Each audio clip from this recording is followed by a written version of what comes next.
Om Swastiastu. Om Swastiastu. Umat Hindu Sedharma dimanapun berada, hari ini kembali berjumpa dengan saya Putu Danayasa, tentu dalam podcast Dharma Talk bersama Suluh Hindu Sulawesi Tenggara. Hari ini kembali hadir di hadapan para pemirsa Suluh Hindu Sulawesi Tenggara. Hari ini saya kembali tidak sendiri nih. Kita ada teman ngobrol lagi. Ya. Kita akan berbincang-bincang santai seputar keagamaan. Tentu keagamaan Hindu. Narasumber kita hari ini tidak asing lagi. Ya. Jadi kembali hadir Blijul ini. Ya, tepuk tangan dulu untuk Blijul ini. Oke, ini bintang tamu andalan kita ini.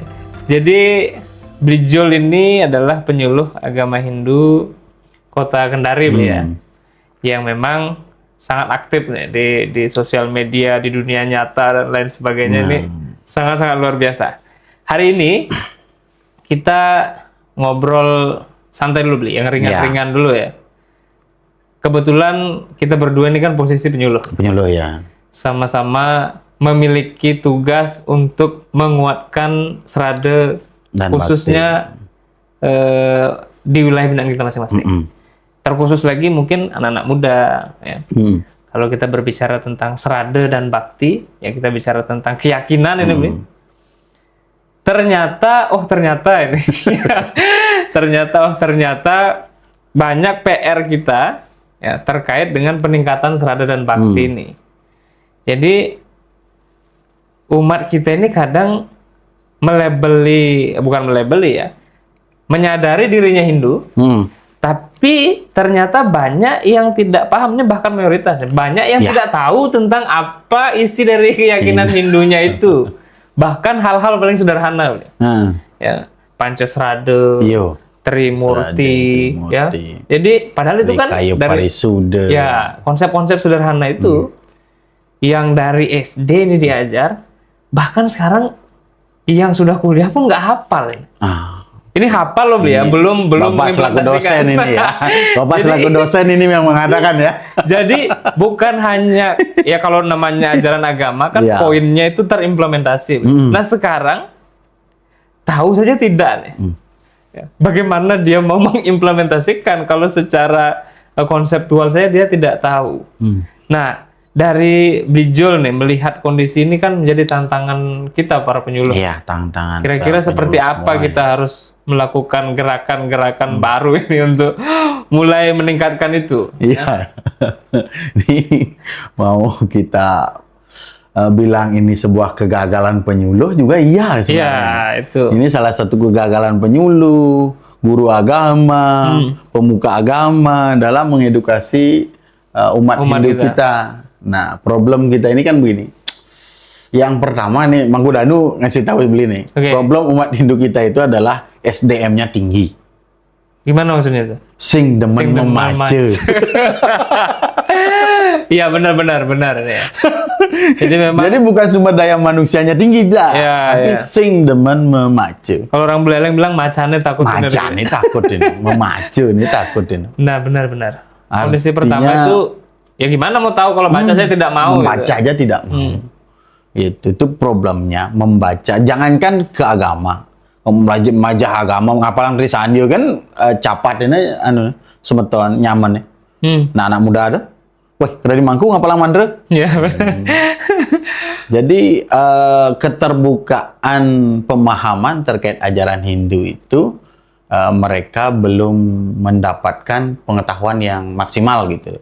Jangankan maksimal, yang medium saja mereka belum memahaminya dengan baik. Ajaran agama yang diajarkan di sekolah itu masih di tahap permukaan. Kulit luar saja. Dan kita sampai sekarang umat Hindu masih bertengkar di ranah kulit saja. Belum masuk ke isi. Masih ke Banten. Nah, Banten Pejati, cara Beleleng, cara Badung, cara Bangli, cara ini. Itu yang masih menjadi bahan perdebatan di masyarakat, di kalangan ibu-ibu serat di Banten. Walaupun kita sebagai penyuluh, kemudian pemuka agama, parisade, kita juga sebagai parisade di sini. Kita sudah melakukan edukasi terkait hal itu. Bahwa dasar dari Banten Pejati adalah ini gitu. Jadi masalah rerasmen, jejahitan, payasan itu adalah tambahan, namanya rerasmen gitu. Artinya bukan menjadi inti dari sebuah upekara. Standar dari upekara kita sudah bilang adalah tulus dan ikhlas. Bakti kita akan tinggi nilainya apabila didasari atas dasar ikhlas. Tapi masih juga ada orang setiap hari ngatur rancangan, tapi mesti ngemig-meg, nempukan mantun mau payas, luas megae. Nah, kayaknya bocah. Jadi doanya beda jadinya. Kayaknya bebembidan cai tua pangrasang cai geng-geng kewah nih. Itu terjadi. Iya, benar. Pemahaman terhadap apa yang dia lakukan, dia tidak dalami. Dia sibuk dengan ritus. Kita makanya tadi bilang hanya sibuk di luar saja. Ya, padahal aspek keberagaman kita didasari 3 kerangka dasar itu, Beli. Ada tatunya, ada susila, ada pekaranya. Nah, kita memang ya mungkin tidak hanya di Sulawesi Tenggara saja, di Bali pun begitu sepertinya, Beli ya. Artinya sibuk kita tentang urusan upekara setiap hari. Tapi susilanya seperti apa, kemudian tatunya apa, jarang orang mendalami. Kalau susilanya sudah banyak. Ini artinya kita kan orang Bali juga orang Hindu kan terkenal dengan keramah tamahan, tata susila kita bagus. Secara etika kita masih bagus karena ini lebih ke pendidikan moral daripada orang tua kita membekali kita secara pendidikan tidak langsung lah di rumah non formal sudah memang diajarkan sehingga ya setungkara anak-anak kita sekarang terkait susila etika lumayan lah masih memiliki etika yang bagus walaupun modernisasi sudah mempengaruhi mereka. Ya, itu tidak bisa dipungkiri. Tidak bisa dipungkiri, agak pererengan bedik jadi sing nyak ningah no cara kuping alu. Pura-pura bongol. Iya, pura-pura bongol. Apa main HP. Akhirnya nyusut piring gewahan dek. Nah, bakti tingkat upakara dan susila sudah lumayan. Memang kencang bahkan di tingkat upakara kita over sebenarnya. Ya, benar-benar. Over. Terlalu artinya apa? Poin inti upakara sudah ada, tetapi kelengkapan lain yang ditambah-tambahkan atas dasar adat ataupun lain-lain mulai baru-baru lagi tambah. Belum lagi aksi balas dendam para peserta adat ini. Juga bidan lagu mekario kayak nyaon, nah ya jadi mekario kalau jak pangares gini ya. Bidan lagu nganten kan nyilip pipes anu ngorok celeng. Maibat mengenap-genap, jangan suruh nganten uyak utang, nyayang nih yuk pang patuh, gitu. Yang lah gaya jadi nah, jadi dasar yadnya udah kosong. Jadi di tatunya mereka tidak dalami betul. Di ajaran kalau dibilang sekarang kan iman di bahasa Indonesia kan iman dan takwa kan gitu, ya serade dan bakti. Seradenya tidak dipahami, hanya melakukan bakti sewanam kan terus gitu. Ya, jadi gini Bli. Satu tadi memang tidak bisa dipungkiri ya, bukan hanya umat kita, umat itu. Jadi Indonesia ini tingkat minat bacanya itu memang kecil, memang rendah. Nah sekarang kalau kita apalagi belajar membaca agama kitab suci ya, yang tebalnya sedemikian rupa itu untung Rigveda dan sebagainya itu masih dipisah-pisah. Kalau ada yang sudah jadi satu itu tebalnya luar biasa. Jadi baru dibuka saja mungkin sudah ngantuk itu tiba-tiba. Nah parahnya lagi nih, Bli. Ini fenomena di lapangan lah ya. Satu, sudah tidak suka membaca. Yang jadi masalah berikutnya adalah tidak suka mendengar. Itu dia. Bli mungkin kan sudah kemana-mana ya, memberikan dharma wacana, memberikan pencerahan-pencerahan. Kita bisa lihat nih, Bli. Berapa persen sih yang mau dengar kita ngomong masalah agama itu? Ini kan sebenarnya kita di luar Bali itu kan ini kelebihannya lagi satu. Selain kita karena jauh dari Bali, kita lebih haus terhadap ajaran agama. Nah lebih banyaklah umat kita yang mau mendengar, mau membaca dan mau mendengar gitu. Walaupun tidak terlalu banyak gitu. Tapi ada beberapa yang berkeinginan untuk membaca karena mereka harus belajar. Karena melaksanakan upacara di pura dan lain-lain. Paling tidak pelutuk buku-buku, pelutuk upacara, tata cara memandikan jenazah. Tidak supaya ada pegangan. Mereka mau belajar untuk itu.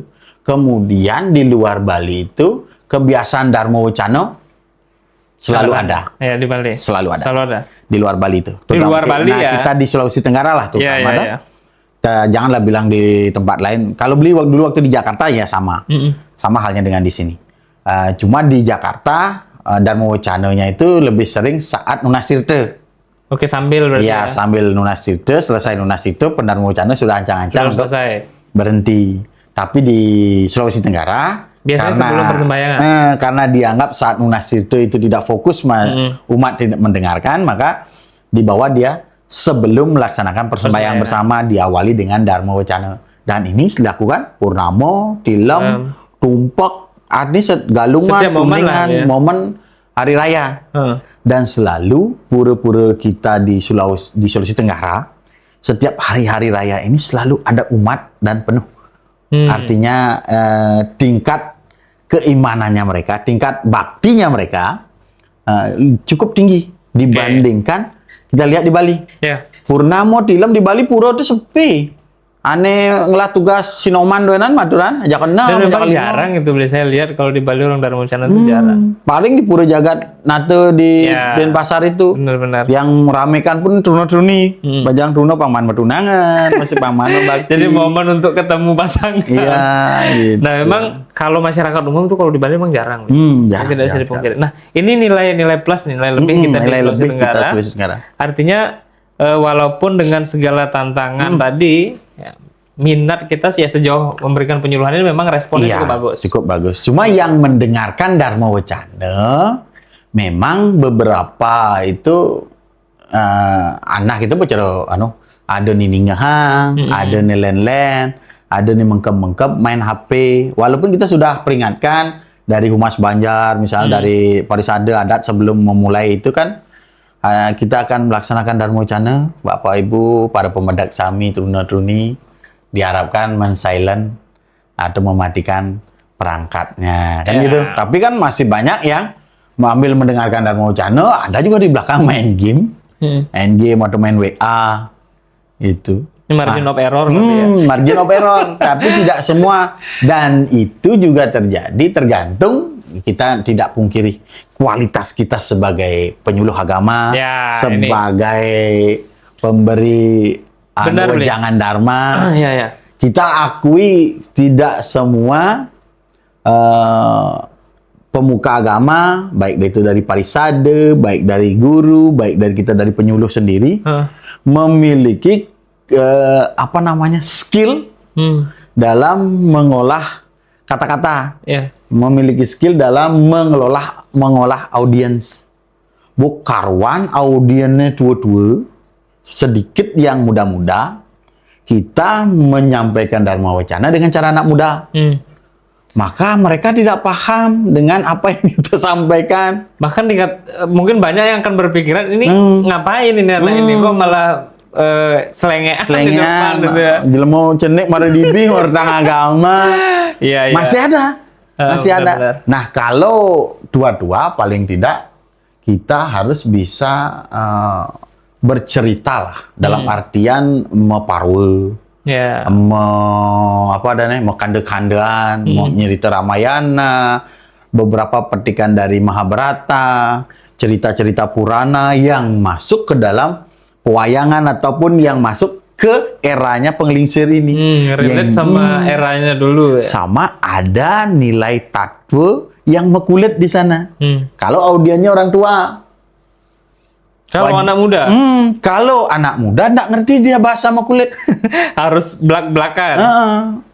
Anak-anak kalau mau betul-betul nanti menjadi manusia, ada yang namanya orang dewasa, kalau sudah bisa ngadang tenges pedidi, gitu misalnya kita bahasa. Saya ngerti anak muda, apa ngadang tenges pedidi gitu. Padahal kalau di bahasa orang tua kan bersihan tenges pedidi, artinya kan sudah dewasa gitu. Ngadang tenges konen bisa cai bugedenan kebetan, gitu misalnya orang tua kan bilang kan, kamu belum dewasa, kamu sudah sok dewasa gitu istilahnya. Kalau anak kita disampaikan seperti itu, sekarang nggak bakal paham. Jadi ini ngomong apa dia, jadinya gitu ya. Maka bahasanya harus lebih terbuka, terkadang harus sesuai dengan guyonannya mereka. Ya. Kayak sekarang misalnya yang lebih gini, ada pantunnya pun harus sesuai dengan zaman. Ubur-ubur ikan lele. Tercebur le, gitu misalnya. Harus ada ininya. Apa namanya? Kalau misalnya generasi yang agak-agak menengah nih, generasinya milenial lah seperti kita ada. Dicandanya itu besia mesambal limo, mata kiap nagihnya aku panglimo. Ketika kita bilang nyaku panglimo, mereka itu tidak kepikiran bahwa terjemahannya nyaku panglimo. Mata kiap nagih mejek, gitu mereka berpikir gitu. Nah di kita joke itu masuk, di genset nggak masuk. Makanya apa yang kita sampaikan selaku Pendharma Wicana juga harus disesuaikan dengan audiensnya. Gitu. Oke. Ini memang PR juga bagi kita ini. PR Jadi kita teman-teman penyuluh juga harus terus belajar. Harus terus Jadi belajar. melihat audiens seperti apa. Jadi di tengah kondisi mungkin umat kita, generasi muda kita yang cukup minim pemahaman tentang artinya ya, seradenya terutama ya. Ini lagi sedikit ya tuh. Kemarin 2 hari yang lalu nih, beliau kan sempat melakukan bimbingan penyuluhan di kelompok binaan di inilah di Rutan lah. Nah, kan ada 4 orang warga binaan Rutan yang umurnya 3 orang ini masih muda, di bawah 30 ke bawah. 30 ke bawah, 30 tahun ke bawah. Kemudian yang satu ya ini udah tua lah. Udah umur pensiun lah, sekitar 56-an lah. Beli tanya, kan kemarin ada kasus tentang inilah apa namanya penistaan terhadap salah satu dewa Trimurti kita. Nah, ditanya tentang Trimurti. Ternyata mereka semua yang 3 anak yang muda ini tidak tahu jawabannya. Apa itu Trimurti? Siapa saja. Nah, yang tua memberikan, dia tahu Trimurti adalah 3 manifestasi Tuhan. Dia sebutkan Brahma, Wisnu, Siwa. Stop, Pak. Coba kamu Putu, coba kamu Komang, coba kamu Made. Tidak tahu apa fungsi Brahma, fungsinya apa, Wisnu apa, Siwa apa. Ya, ini kan miris ini. Miris. Makanya beliau tidak sing kesiap ketika Pak Pendeta itu bertanya pada seorang ibu-ibu yang menjawab bahwa Dewa Siwa adalah dewa perusak, dibilang. Padahal bukan dewa perusak, tapi dewa pelebur. Kan itu problemnya. Nah, nanti kita bahas ini di sesi. Nanti kita akan bahas di sesi berikutnya tentang ini. Jadi tentang fenomena ini. Jadi kita ternyata pertanyaan atau jawaban yang disampaikan sederhana itu tidak diketahui. Jadi makanya kalau ditanya informasi tentang itu, ya kok ngalur ngidul. Iya. Nah, kebetulan itu yang 3 anak ini yang di bawah 30 tahun ini, 2 anak ini memang basicnya orang tuanya kedua-duanya Hindu.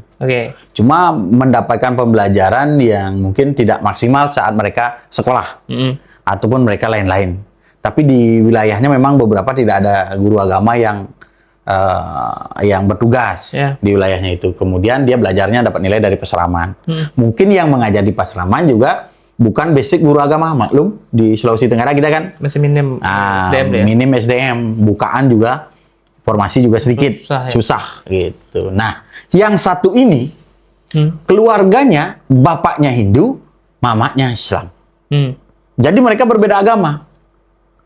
Si bapak belum selesai dengan agamanya, si ibu juga belum selesai dengan agamanya. Mereka menikah dengan cara Hindu. Tapi setelah berjalan mereka berpisah lagi, menganut agama kepercayaan masing-masing. Akibatnya apa? Si anak mengalami kebingungan. Dan ini nyata, sampelnya nyata. Dia ikut agama bapaknya, tapi tidak belajar agama dengan baik. Dia pernah juga ikut ajaran ibunya, tetapi dia tidak paham juga dengan ajaran ibunya. Dan ibunya pun tidak bisa mengarahkan. Tidak mengarahkan anaknya juga. Bapaknya terserah Miko, kau mau agama apa saja. Tapi setelah dia dewasa sudah ditetapkan dia masuk agama Hindu. Dia menikah pun dengan cara Hindu. Tapi dia betul-betul mengatakan, Pak, saya betul-betul tidak tahu apa-apa tentang agama Hindu. Karena kondisi keluarga saya yang seperti ini, dan ini pun akhirnya dia terjerumus dengan narkoba. Nah, Dia ada di rutan karena narkoba. inilah dampak jangka panjangnya beli ya. Jadi minim dari Pemahaman seradanya ini pemahaman tentang tentu akan mengarah kemana-mana Iya. sampai urusan kriminal.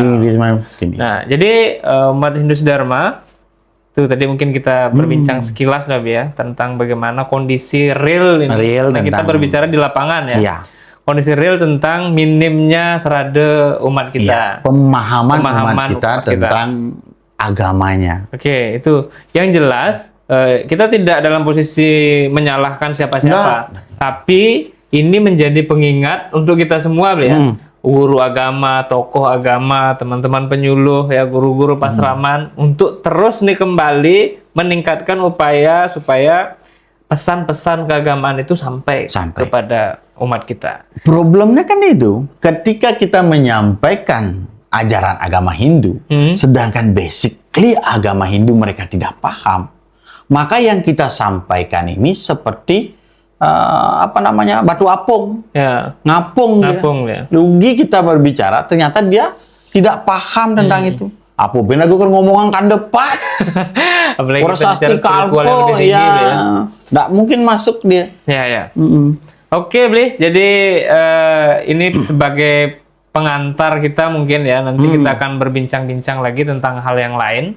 Yang jelas ini PR kita bersama untuk meningkatkan SDM kita, ya kesadaran umat-umat kita supaya tidak hanya ngaku saja beragama Hindu, tapi paham tentang agama Hindu. Kan itu intinya. Paling sengkengken caranya umat kita senang membaca. Nah, itu. Penting kita. Nih ada buku nih Wedabak nama jejer.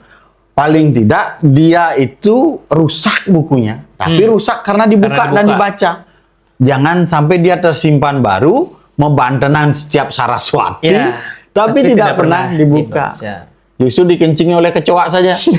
Kan miris itu. Ya. Punya kitab suci Weda, punya, tapi dikencingi kecoa. Ya, saya juga sering tanya tuh, Bli. Jadi anak-anak muda ini punya nggak kitab suci? Punya. Pernah nggak dibaca? Mulai diam. Iya. Ya, jadi inilah PR kita bersama. Ya, semoga ke depan pemahaman atau ajaran-ajaran yang kita punya ini benar-benar sampai nih ke masyarakat. Ya, melalui apa? Tentu kerja keras kita bersama, penyuluh, guru dan lain sebagainya. Ini juga media ini. Termasuk media ini juga hadir mengisi kekosongan itu. Betul. Oke, terima kasih nih Bli Jul sudah berbagi hari ini kepada seluruh pemirsa umat Hindu dimanapun berada, terkhusus saudara-saudara kita di Sulawesi Tenggara. Ya, semoga konten ini menjadi penyemangat untuk kita belajar bersama. Oke, kita tutup dulu pertemuan kali ini, Bli. Kita tutup dengan mengaturkan para pesan kita. Om Santi Santi Santi Om.